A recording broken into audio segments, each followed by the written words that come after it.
ભગવાન શ્રી રામ શબરીની સામે નવે નવ પ્રકારની ભક્તિ એનું સ્મરણ કરે છે.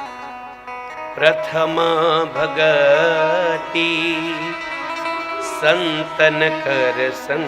ભગવાન શ્રી રામ શબરીની સામે નવે નવ પ્રકારની ભક્તિ એનું સ્મરણ કરે છે. પ્રથમ ભગતિ સંતન કર સંગા, दूसरी रति कथा प्रसंगा.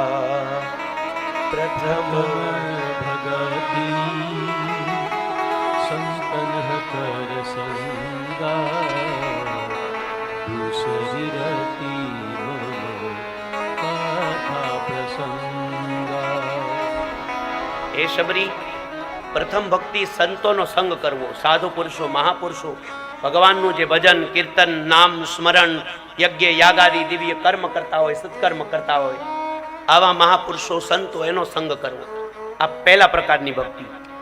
દૂસરી રતિ મમ કથા પ્રસંગા. બીજા પ્રકારની ભક્તિ બોલે મારી કથાની અંદર જેને પ્રેમ અનુરાગ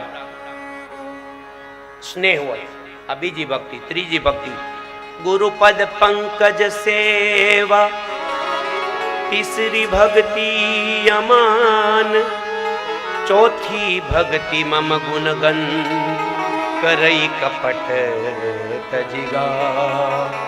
ગુરુના ચરણની સેવા કરવી એ ત્રીજા પ્રકારની ભક્તિ. આપણે ઘણીવાર છોકરાને નથી પગ ચરણ સેવાની વાત કરતા, ગુરુના ચરણની સેવા કરવી એ ત્રીજા પ્રકારની ભક્તિ. ચોથી ભક્તિ મમ ગુણગન કરઈ કપટ તજીગાન. કપટનો ત્યાગ કરીને ભગવાનનું ગુણગાન ગાવું. સંકીર્તન ખરું, ગુણગાન ખરું, પણ દંભ સાથે નહીં, પાખંડ સાથે નહીં, પાપ સાથે નહીં, સ્વાર્થ સાથે નહીં, પરમારથ સાથે. બિનુ સ્વાર્થ, સ્વાર્થ ન હોવો જોઈએ, એક સ્નેહ હોવો જોઈએ ભગવાનની સાથેનો. ચોથી ભગતિ મમ ગુણગન કરઈ કપટ તજીગાન. કપટનો ત્યાગ કરીને મારું ગુણગાન.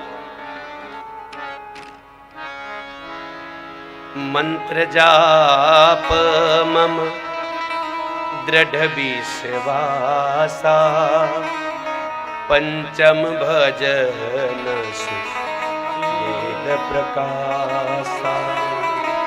છઠ દમ શીલ બિરતિ બહુ કર્મા, નિરત નિરંતર સજ્જન ધર્મા. અતિ વૈરાગ સાથે, ભાવ સાથે, દ્રઢ વિશ્વાસ રાખી અને મંત્ર જાપ કરતા રહેવા. માળા ભગવાનની આપણે જે મંત્ર જાપ કરીએ એમાં દ્રઢ વિશ્વાસ રાખીને જે મંત્ર જાપ કરવો, વેદમાં આને પાંચમા પ્રકારની ભજન કીધું. મંત્ર જાપ મમ દ્રઢ વિશ્વાસ, આ પંચમ ભજન સુબેદ પ્રકાશા. છઠદમ શીલ બિરતિ બહુ કર્મા. શીલતા સાથે નિરંતર કર્મ કરતા રહી અને સજ્જન દિવ્ય ધર્મનું અનુકરણ કરવું, સદધર્મનો માર્ગ લઈને ચાલ્યા કરવું. સાતમી ભક્તિમાં સાતમ સમ મોહિમય જગ દેખા, મોતે અધિક સંત કર લેખા. સમગ્ર જગતમાં ભગવાન કહે મારું દર્શન કરવું, અને વળી આગળ બોલ્યા મારી કરતા પણ મોતે અધિક સંત કર લેખા. મારી કરતા પણ મારા જે મહાપુરુષો સંતો જે મારું સ્મરણ કરે, મારું સંકીર્તન કરે, એને વિશેષ ગરિમા દેવી.